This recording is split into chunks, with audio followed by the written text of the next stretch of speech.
जय गुरु। आज हम लोग घर पे ही बैठे हुए हैं।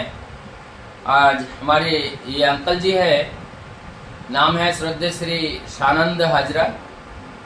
आप याजक कर्मी हैं और ठाकुर जी के ये प्रचार प्रसार के कार्य में विभिन्न जगह पर जाते रहते हैं। आज हम लोग कल एक सत्संग था और सत्संग से लौटने के बाद आज हमारी ये घर पर ही है। अभी घर जाने के लिए रात हो गया था, तो आज हम जब जाएंगे तो साथ में लेके चलेंगे। तो आज सुबह सुबह कुछ उनसे जानकारियाँ लेंगे कि ये जो दीक्षा है, परम दयाल की जो दीक्षा है, ये दीक्षा बड़े भाग्य से ही होता है, क्योंकि पुरुषोत्तम और सद्गुरु जीवन में अगर प्राप्त हो जाए, मुझे लगता है और कोई चीज शेष नहीं रह जाता है। क्योंकि उस जीवन के जो गंतव्य है, उस गंतव्य तक पहुंचने का एकमात्र अनुसंधान अगर किसी के पास है तो वो है सद्गुरु के पास। और उन्हीं के शरणपन्न होने से हमें पूरा उस रास्ता का अर्थात दयाल धाम का सारे खबर हमें मिल जाता है। और उनके द्वारा दिया हुआ जो महामंत्र हमें मिलता है, उस महामंत्र के माध्यम से हम उस दयाल धाम तक की यात्रा कर पाते हैं। तो उस परम धाम का उस परम दयाल के साथ जुड़ने का जो सौभाग्य कैसे हुआ था, आज वह हम जानकारी करेंगे। तो आपको पहला दीक्षा, पहले बात है कि इस दीक्षा आपका लेने का मन आप स्वयं बनाए थे या किसी ने आपको याजन किया था?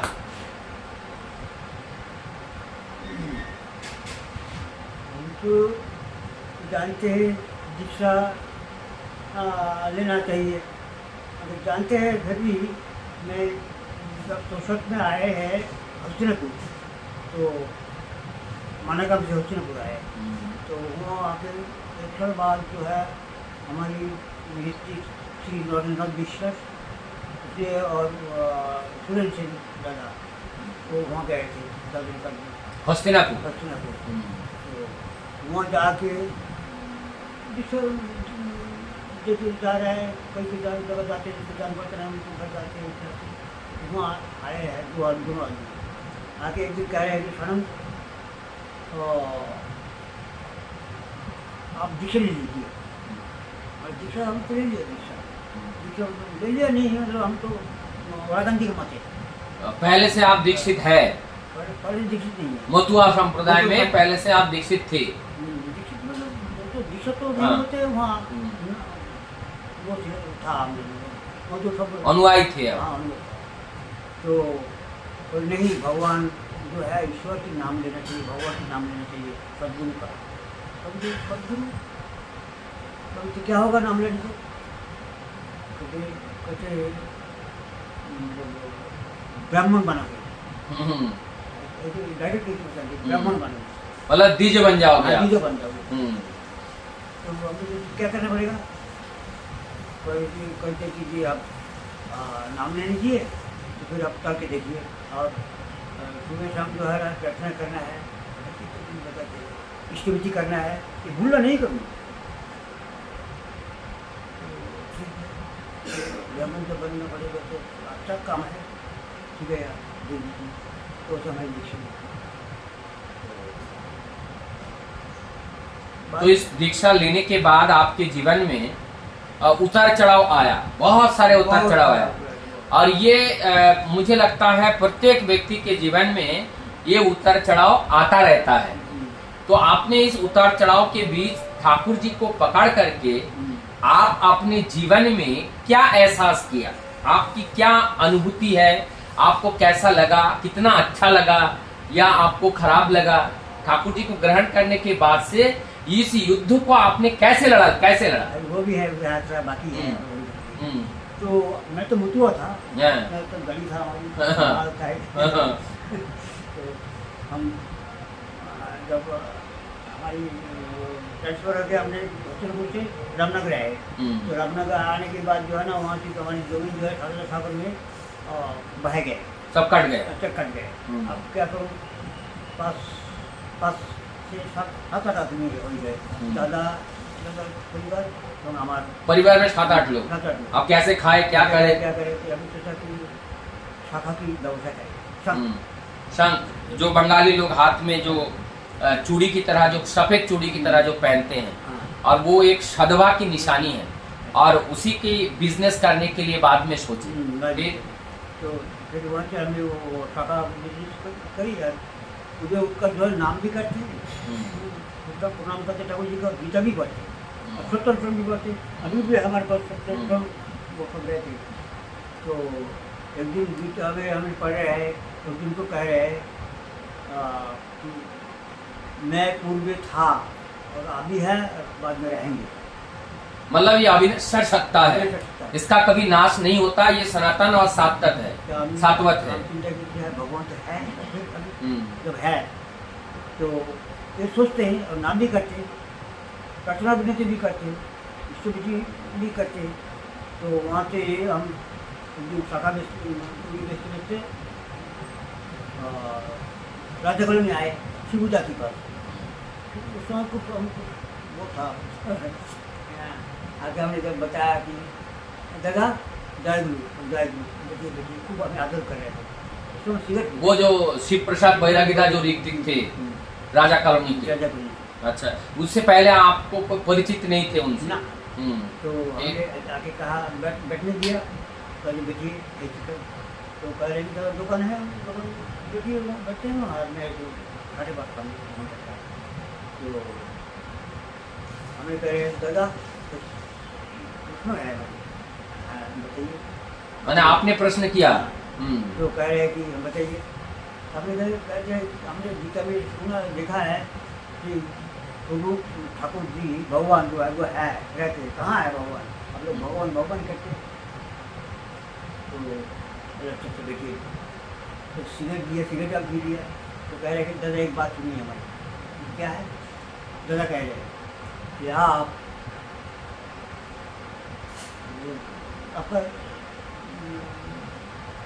आपका गुरु कौन है?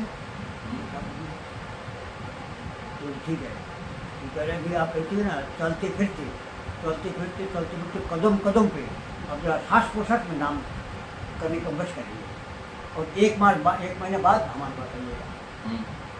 ये भी तो बात है। तो ऐसी करते चला गया, वहाँ से चला गया, फिर घूमने गए सत्तुम शाखा बेचते।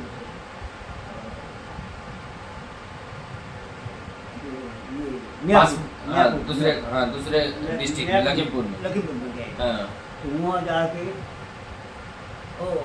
में फिर पढ़ते हैं कि साधु से जो साधु होते चेष्टा करो, तो साधु मत बनो। मतलब साधु मत बनो। हाँ।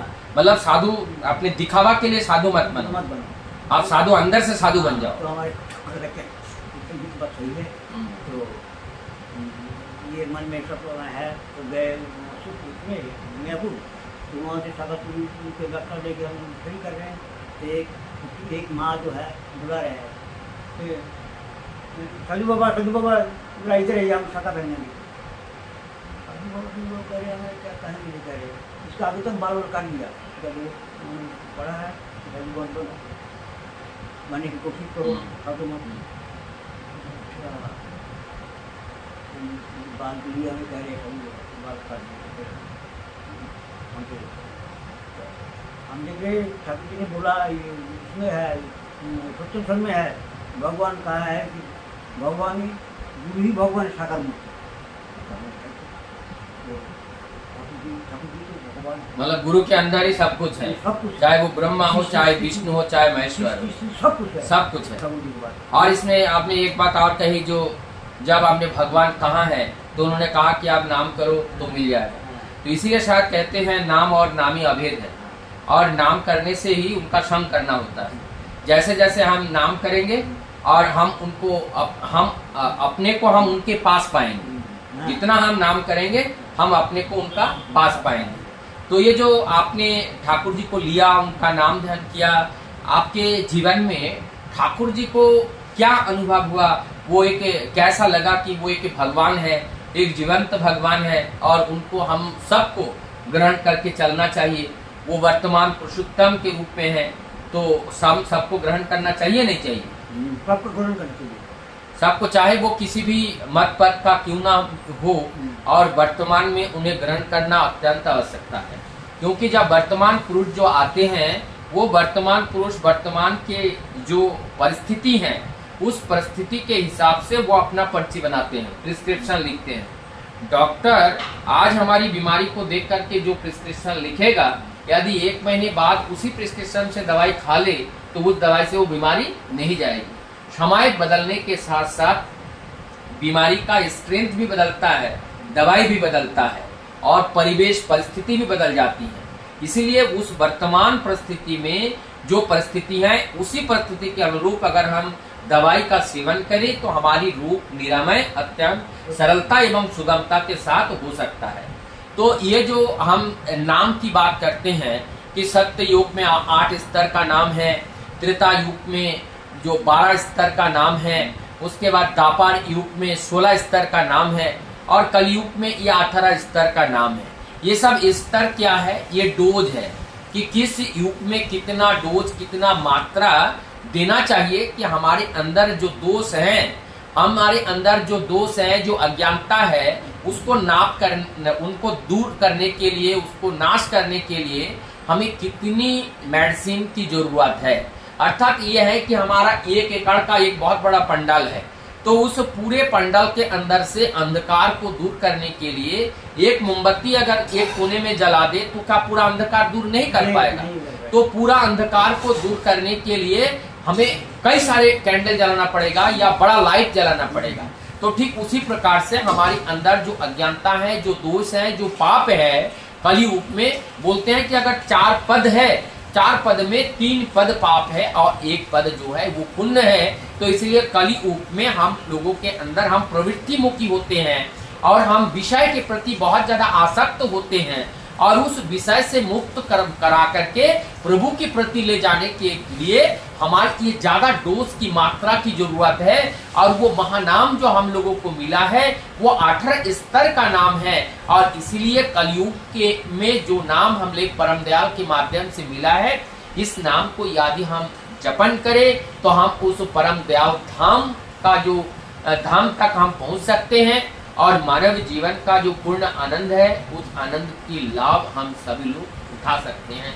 तो यही आज का कुछ विषय था जिसको लेकर के हम लोगों ने चर्चा किया और आगे भी ऐसे अनेकों विषय, नए नए विषय को ला करके आप लोगों के सामने प्रस्तुत करने का प्रयास करूंगा।